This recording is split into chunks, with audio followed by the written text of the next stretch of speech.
20 million tourists come to Venice every year.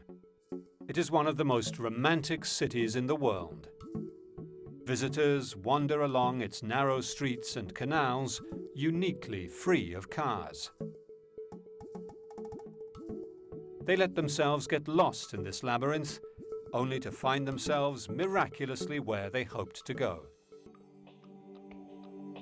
They come to get a glimpse of the mystery and a sense of the intrigue of decadent Venice.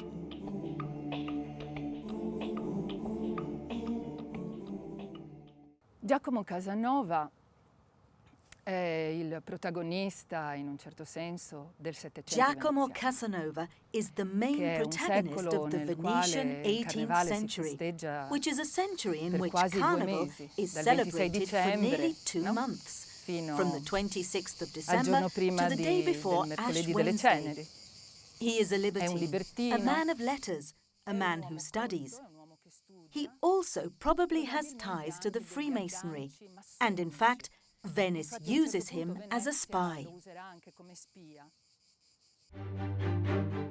The Casanova legend has lived on through the centuries and is represented by the city's traditions of fine food, courtesans, and gambling. Fortunes were lost at the gaming table, and gambling became an obsession. Casanova's peccadillos landed him in prison.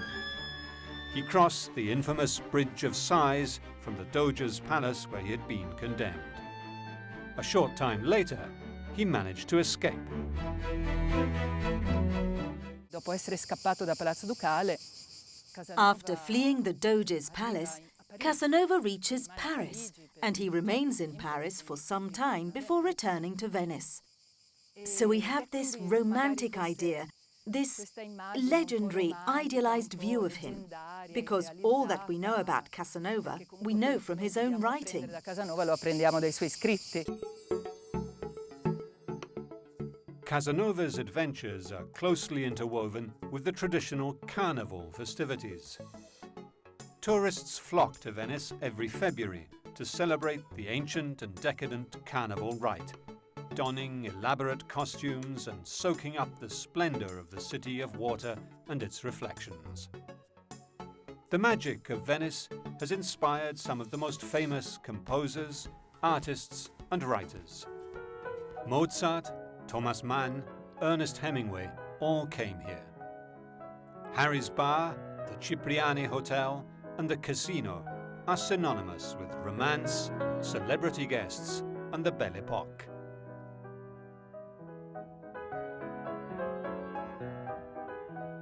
Tourists come all the year round, even when adverse winds and high tides combine to flood the city's streets. The phenomenon of the so-called acqua alta occurs when a strong southeasterly wind combines with a high lunar tide, a long wave in the lagoon, and low pressure over the Adriatic Sea. These weather conditions push the sea through the 3 lagoon inlets directly towards Venice, along the deep canals. This happens regularly, and more frequently since the disastrous 1966 flood. While for the tourist this is quite fun, for those who work in the city, in this case the gondoliers, it creates problems. For example, we can't get under the bridges, and we're all blocked, and we can't go about our work, taking our guests around the city.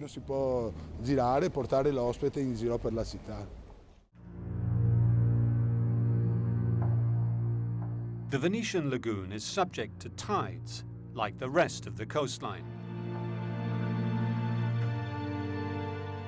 The marshland has always acted as a natural water break for the rising sea.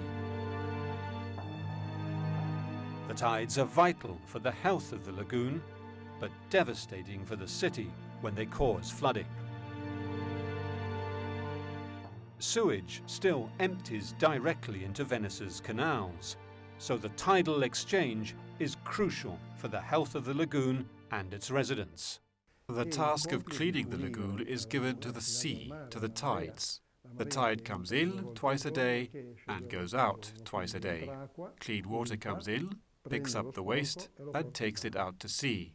The force of the tide is such that every 6 hours it pulls the water out, and every 6 hours it brings it back in. The force of the tides is so strong that it is able to take the city's waste out to sea. The inlets along the spits of sandy beach that separate the open sea from the lagoon were reinforced and became the official entrances to the lagoon. The Chioggia entrance is the southernmost, while the Malamocco inlet is in the middle, and today this is where oil tankers and cargo ships enter the lagoon to reach Porto Marghera and Mestre. The other entrance is at Lido Island, where celebrities flock from all over the world to be feted in the annual September Film Festival. They stay in these luxurious hotels, visit the colourful outlying island of Burano, and enjoy these beaches that form the sea barrier to the lagoon and require constant upkeep. The Lido Lagoon entrance is also the opening through which mega cruise liners reach the ancient city. It is these deep channels that are speeding up the tides and pushing seawater into the heart of the city itself. In 1966, just 50 years ago, in some places the sea level reached 2 meters higher than average. The question of saving Venice from sinking and the rising sea levels became a national and international priority, and a plan for a massive protection system was set in motion.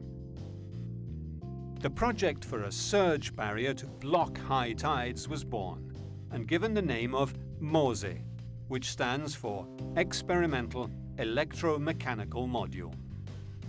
It involves positioning dozens of floating barriers on the seafloor to be raised every time an exceptional tide is expected. Hermes Redi is the Director General of the construction consortium that has been entrusted with saving Venice. Siccome l'andamento della marea è un andamento sinusoidale, perciò va su e scende, va su e Since scende. the tides follow a sinusoidal curve, so goes up and down, while pressure follows a rising line, if we sum these two curves, we can forecast what the level is likely to be, and on top of this we can add the effect the wind will be having. So the sum of these three factors show us, through our curves, what kind of tide to expect. We can have normal tides, relatively high tides, and very high tides. Potremmo avere una marea normale, sostenuta, alta, altissima. The Mose project is managed by a private consortium called Consorzio Venezia Nuova, based in the regenerated arsenal of Venice, and has been dogged by administrative and legal obstacles and by the biggest corruption scandal the city of Venice has ever seen. The organization's remit has changed over the years. Che il progetto, quando è stato ideato 30 anni fa, era un progetto di carattere... When the project was begun 30 years ago, it had a heavy engineering bias, so the answers to the problems were very hard, while over time, interaction with environmentalists and also the improvement of technologies has led to the creation of a mixed response. So within our project today, the two aspects are represented, both the engineering and the environmentalist aspects. Le due anime, sia quella ingegneristica ma anche quella ambientalista. The housings for the mobile barrier are laid in 4 rows across the lagoon entrances, with the Lido entrance divided in 2 by an artificial island. The huge housings for the floating barriers are built in 3 sites along the edge of the lagoon and then are literally floated and dragged to their resting place, where the floating barriers are then attached using massive 40-ton hinges. But how does the system work? When the high tide is predicted on the basis of wind and tidal data, compressed air is pumped into the barriers, which rise slowly to the surface, blocking the influx of water from the Adriatic Sea. Access to the hinges for maintenance is via 2 service tunnels built into the concrete housings, 20 meters underwater. Should they flood, there is an emergency access door in the next room for divers to enter. These have to be kept watertight and are regularly checked. To defeat the floods, planners over the years have massively transformed Venice's lagoon. And the impact on the environment has undoubtedly been significant.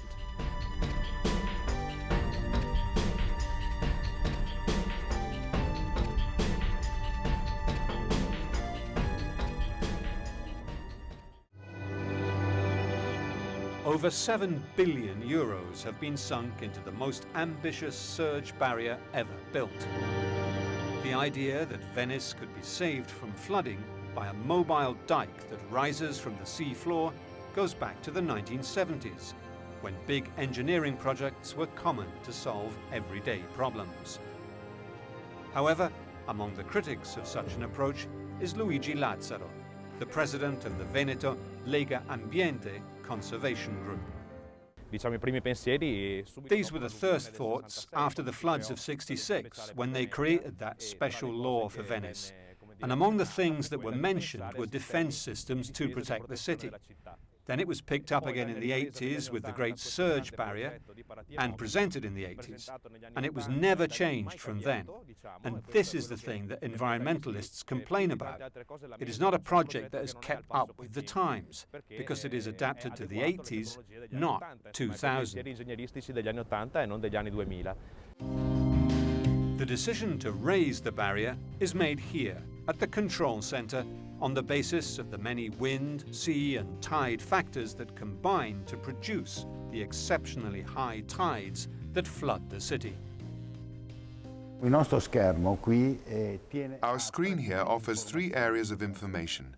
The screens on the extreme left will give us and do give us the situation and the position of every single barrier. La situazione e la posizione di ogni singola paratoia.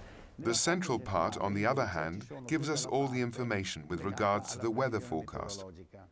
All the rest that you see here gives us information about the environment around the lagoon that gives us a clear picture of the weather here. Ci permettono di avere chiara la posizione e la situazione meteorologica. The effects of the different water levels can be seen in this graph, where the amount of flooding is shown in blue. Tides of 80 centimetres automatically flood St. Mark's Square and a few other places, but with the sea at 130 centimetres, the whole city is flooded. It is a hard decision to make to close the water barrier and brings enormous responsibility. We have 80 centimetre tides about 30 times a year, so that floods St. Mark's Square, so the tourists are happy. At 1 meter 10, which is when we are thinking of closing the Mose, although it can be closed at any tide level, but there's a kind of technical political convention by which closure occurs at 1 meter 10, this happens 6 or 7 times a year. Skeptics of Mose say the project has been a massive financial black hole, one which many have profited from, without any guarantee it will work to save Venice. We can't build just a part of it to see if it works. We have to finish it completely to see if it works. It is not reversible, as the concrete structures laid on the sea floor can't be removed easily with their underwater tunnels.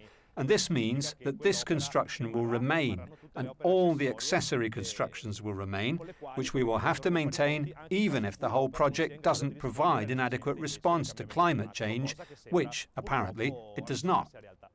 The work done over these years has been diverse, including reconstruction of the mudflats, reinforcement of the coastline, removal of pollution, protection of polluted areas, all this to regenerate and improve the quality of the lagoon and its waters.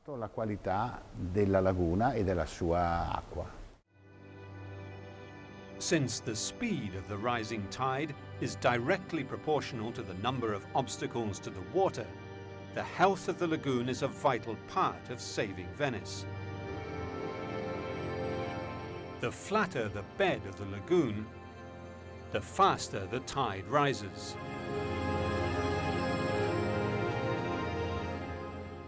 C'è una foto meravigliosa fatta dalla nostra astronauta. There is a marvelous photo snapped by our astronaut Samantha Cristoforetti, che ha fatto who la took a foto picture of the della Venetian laguna di lagoon. Venezia. No? You see in the Tu Venetian vedi lagoon, dalla laguna just di outside Venezia, the inlets, these two brown streaks, like a moustache, which is sand, the bottom of the seabed, which we are losing. And the continued use of the lagoon by these monsters is increasing, and they are eroding the lagoon. Once we have lost the sediment and the seabed of the lagoon, Una volta che no noi millions can perdiamo ever bring it fondale back. della laguna, A flat lagoon is the real danger for this city. che ce la possa ripagare. E una laguna piatta è il vero pericolo per questa città. In order to protect Venice better, the Venezia Nuova Consortium has stopped erosion at some islands and created a number of new ones. But, say the activists, these have been built in locations where they could actually even speed up the movement of tides. These areas of small inlets, on the one hand, have been improved, but the negative side of it is that the consortium got the right to do these works and made them in a way that we have defined motorways, because they were made in such a way that they created islands where the tides hit the shores and then increase the speed of the water, when in fact the shores are supposed to slow the water entering the lagoon, so by speeding it up, we have water arriving even faster to our ankles, and even above. Allora, la vera difesa, una volta I veneziani... As all real Venetians know, the real defense against the high water is not just engineering works from the 70s built in the inlets. The real defense is a lagoon that is in balance, a lagoon with its own morphology that is able to progressively slow the advancing tide. A flat lagoon is a lagoon that offers less and less resistance, and the tide enters faster. Entra e esce molto più velocemente.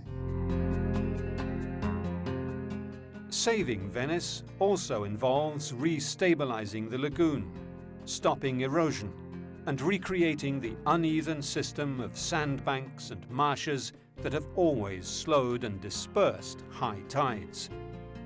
But for many, the big ships are the single most important threat to the city and lagoon environment.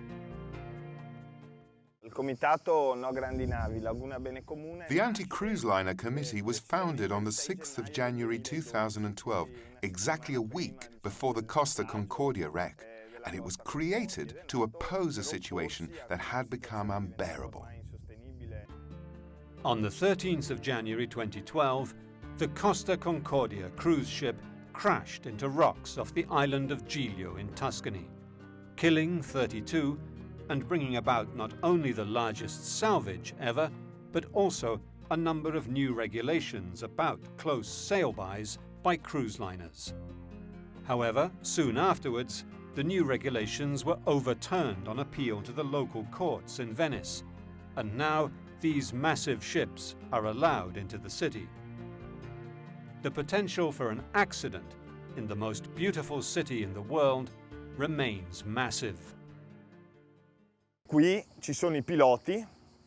Here there are pilots, the pilots of the port that are on the bridge when the ships come in and go out. And there are also Abbiamo two visto tugboats. la Jolly Nero, We've che seen in the Jolly condizioni Nero, meteo which marine made an error during a perfette, maneuver. Despite having two tugboats, one in front and one behind, it crashed into the pilot's lighthouse of Genoa, killing 9 people. The Jolly Nero shows that accidents happen even la when Jolly the Nero best quindi technology is dimostra che gli applied. incidenti accadono, cioè succede anche alle migliori tecnologie. There is more to the issue than simply the danger of a crash.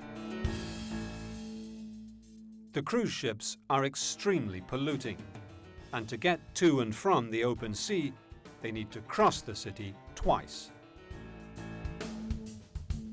Di solito le città portuali, c'è il mare. Usually in port cities there's the sea, the port and the city. Here we are one of the few cities, maybe the only one in Europe, that has the sea, then the city, then the port. So anything that comes in from the sea has to cross the whole city, exposing the inhabitants, the physical structure, the environment of the lagoon, the physical structure of the city and its inhabitants to enormous risks and dangers. Venice has fallen victim to the effects of mass tourism and is paying a high price.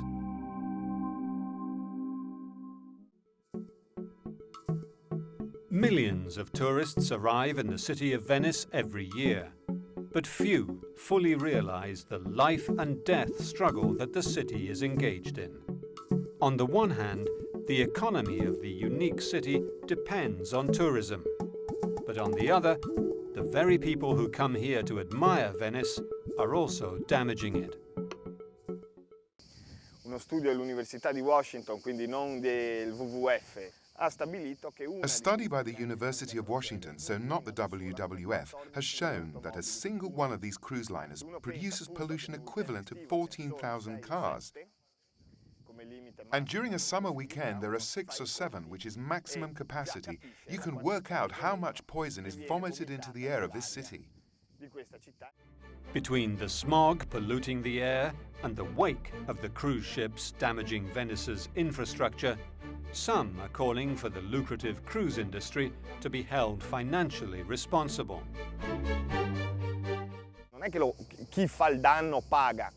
It's not as if he who causes the damage pays for it, as it should be normally. So if I earn millions with this kind of tourism but destroy or damage the city, I should pay.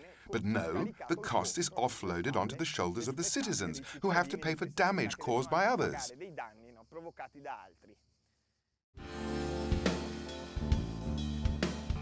Despite the dire warnings of activists and local residents, little has been done to stem the tide of mass tourism that has created an imperceptible but constant decay of the city. The bumping of feet and trolley cases on the Rialto Bridge is contributing to its ruin.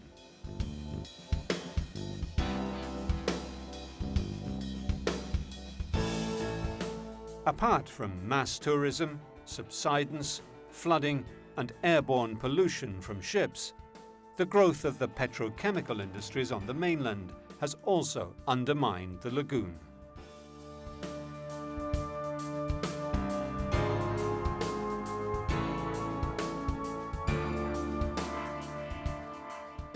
Una morfologia lagunare.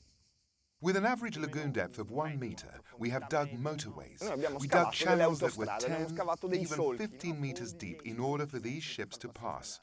When the ship passes through, these 135,000 cubic meters of water don't bump up against the city walls, but rather the edge of the canals. So this creates a tsunami because this water that is displaced overflows. Che viene spostata scavalla.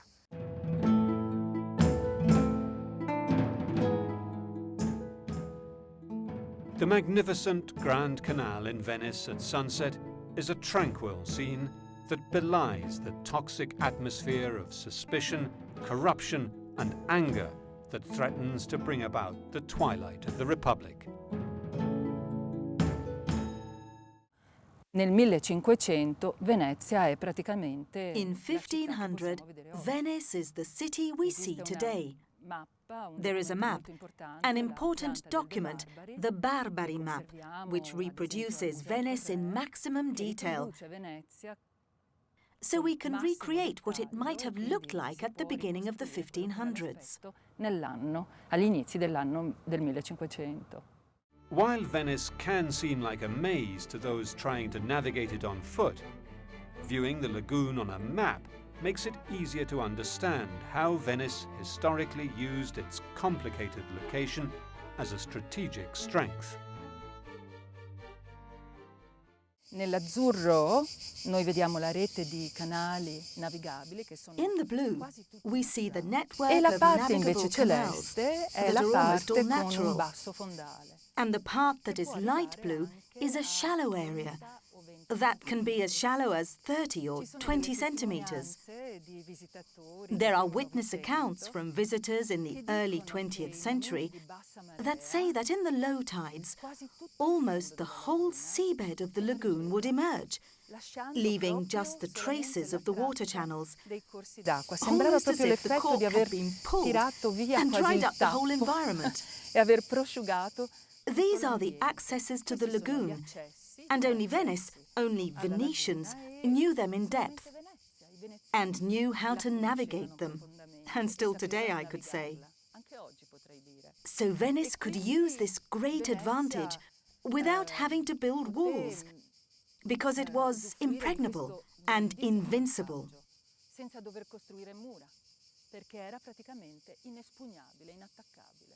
The things that should not have been done are many. They shouldn't have dug the oil tanker channel in the 1960s, which is the channel that enters in Malamocco Inlet and reaches the port of Marghera, and where the heavy chemical industry developed in the city that on its own caused massive damage to the city and to the hydrodynamic balance of the lagoon.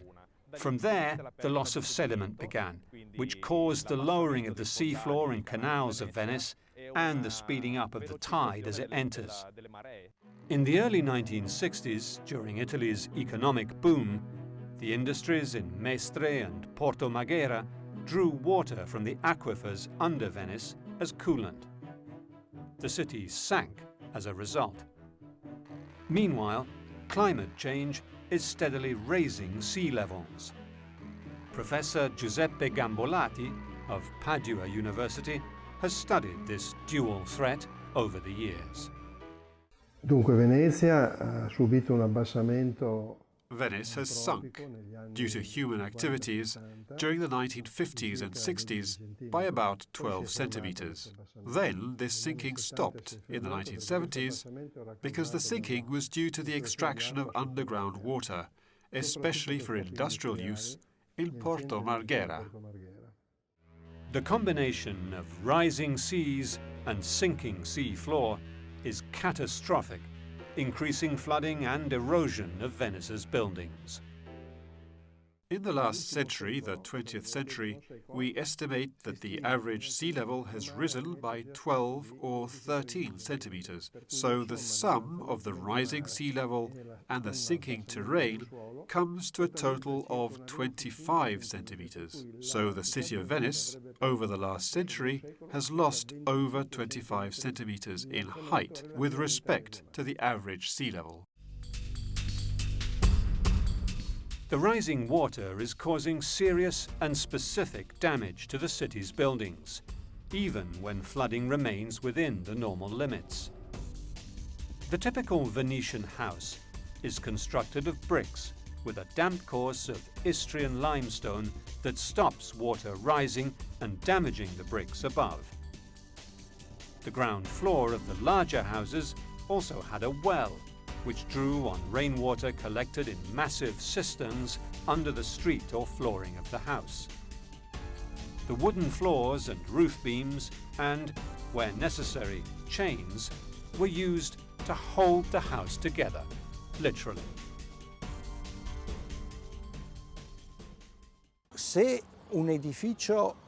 If a building subsides internally, it tends to lean on itself, and this leaning inwards gives it a kind of stability, and this is the secret of the construction techniques of the old Venetian builders.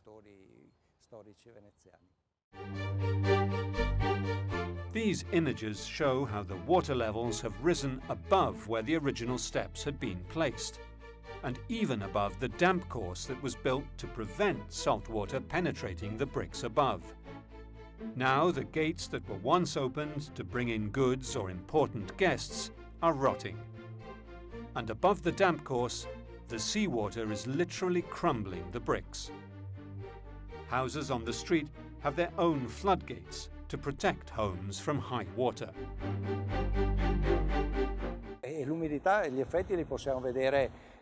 We can see that the damp has reached everywhere. Today the humidity has reached beyond the lower attic. This creates problems because the bond between the brick walls and the attic is very important for the stability of the house. And when this is destroyed, the whole facade can come down, and other problems that extend over the whole structure. Today, most of the city's transport is by motorboat or barge. The buses are the diesel-fueled vaporetti, while hundreds of outboard engines are used to power transport boats all over the city. The waves from these propellers are slowly but steadily eroding the cement between the bricks. The constant churning of water in the canals has had a devastating effect on the foundations of the buildings. La calce immerso nell'acqua è sottoposto a The cement that is immersed underwater is subject to uneven processes of wet and dry, so the adhesion with the brickwork changes. It is the weakest element of the brickwork. And the effect of the waves just increases this action, so if the cement disappears, the system becomes unstable, leading to the fall of bricks, especially in the foundations. And then the water erodes the mud and the floors collapse. In order to reduce the churning that is eroding the city's foundations, there is a speed limit on motorboats, and Venice traffic police enforce it.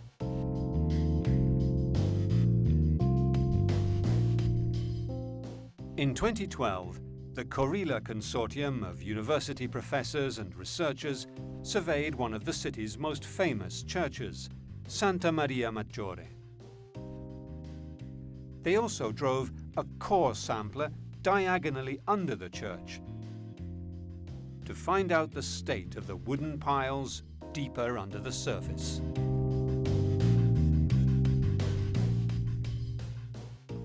We found a place where we could carry out a 12-meter-long subsoil sample at an angle set so that we could have the certainty of finding the piles, and we found them at 3.5 meters, 4 meters depth. Guido Biscontin examined the samples from under the church, and to his dismay, found that the wooden piles were in a worse state than previously believed. I have to say that even at that depth, the state of decay, so the loss of cellulose, is clear to see. You can see the central nucleus of the pile, and around it a centimeter or 1.5 centimeters, it doesn't make much difference, of wood that comes away easily. These incredible photographs show the ancient wooden planks laid over the piles. The whole weight of the church and its stone structure rest on these planks. The group was able to calculate the stresses and strains that subsidence was causing on the church itself, so as to better identify where it needed shoring up. La casa veneziana è stata pensata proprio perché The Venetian house was designed so that the building could adapt to all the deformations of the terrain. And there are certain construction techniques used, such as the use of metal chains, that consolidate this box. In these diagrams, we see where the original builder placed most piles so as to hold up the church.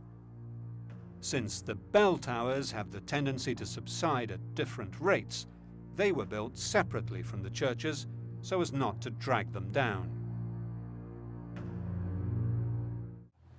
Quando ci troviamo di fronte a un complesso di chiesa e campanile, when we see a church and bell tower group, the church will have a structural behavior which is completely different from the bell towers, and this will always cause problems. So, in many cases, it's safer for the church and bell tower to be built separate from each other, so that there is no interaction between them that could make the problem worse. Unfortunately, shoring up ancient buildings such as Santa Maria Maggiore is too costly for the empty coffers of the city of Venice. But the engineers and academics now have a better understanding of what is happening in the city's subsoil. Preserving and restoring the city's monuments and buildings is a costly and politically delicate process, and the Corilla Consortium of academics provides expert advice to public bodies and monitors the impact of the more massive public works undertaken in the city. Corilla is an association between the two universities of Venice, the University of Padua, the National Research Centre and the National Institute of Oceanography and Experimental Geophysics. We have carried out a coordinated program of research after we received indications as to the themes that were most in need of answers from the public institutions whose task it is to safeguard Venice, both national and local. Corilla has been involved in assessing the city's major engineering operations, especially the massive construction project known as Mose, the most ambitious surge barrier ever designed.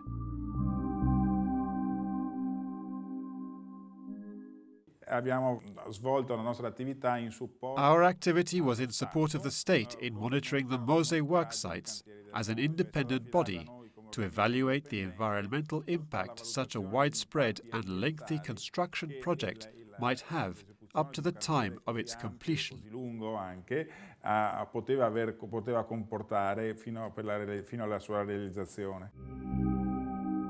The huge engineering project, conceived in the 1970s but operational only since 2003, is the source of heated confrontation, mainly about how the money to build it has been spent.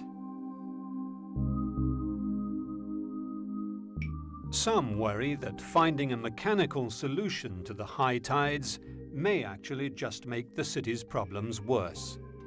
Researcher Pietro Teatini has worked with Professor Giuseppe Gambolati on an alternative project for saving Venice, and is worried about the effects of closing the barriers too often.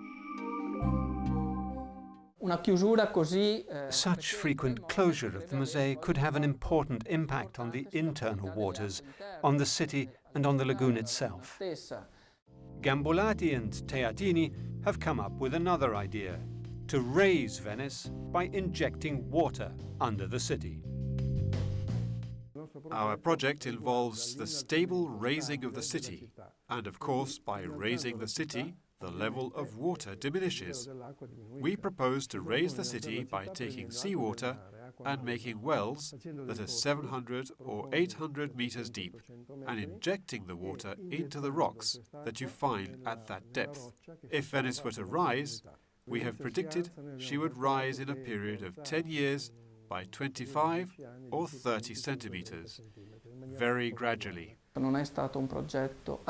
It was never an alternative project to Mose, but a complementary project in which, with this idea, we could prolong the operative life of the Mose in a synchronized way.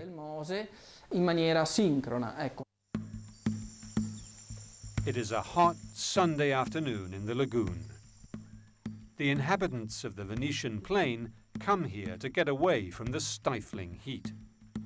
From the island of Lazzaretto Nuovo, once Venice's quarantine, the islands of Torcello, Burano and Murano are visible. In the foreground is one of the typical wetlands that are covered by brackish waters at high tide. On this day, there is no risk of acqua alta, and the problems of subsidence seem far away. The city of Venice is full of people. The queues in St. Mark's Square get longer by the minute. The amazing 11th century cathedral is the heart of Venice, and yet it is the first to be flooded. The area between here and Rialto Bridge is the most ancient and the most endangered part of the city.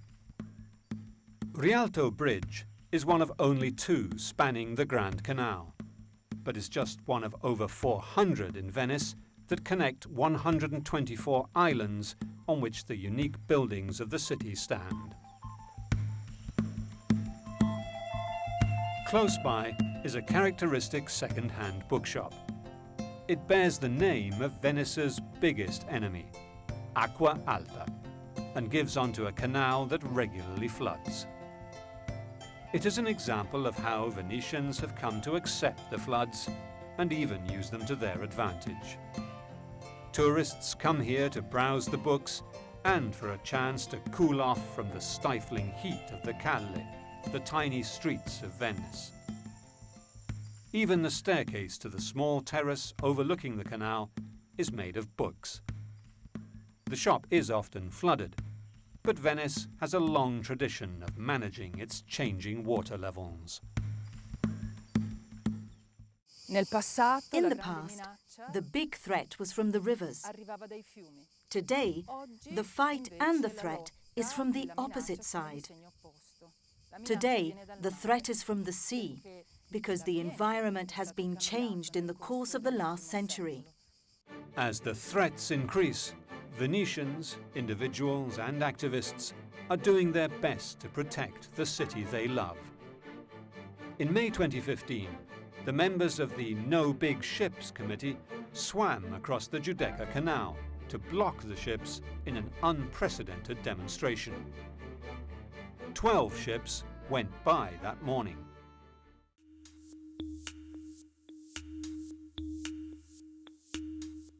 Entrepreneurs like Renzo Rosso are taking a different approach and putting their money where their heart is and where the hearts of millions of tourists are. It is both good public relations and good for the community. Le multinazionali hanno una grandissima responsabilità nel cambiamento. Multinationals have a huge responsibility in bringing about change and moving forward projects on the ground. The governments and those who govern in the region and provinces have a lot less ability to interact than the multinationals, who can do a lot.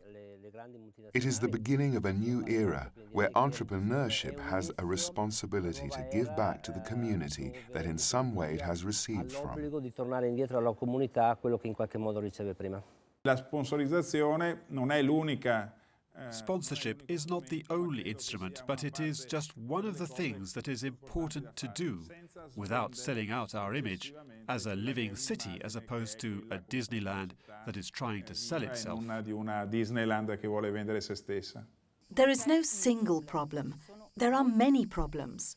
As far as I am concerned, we should start by facing up to one problem, and that of the big ships is a pressing problem. Also, because there is a safety issue.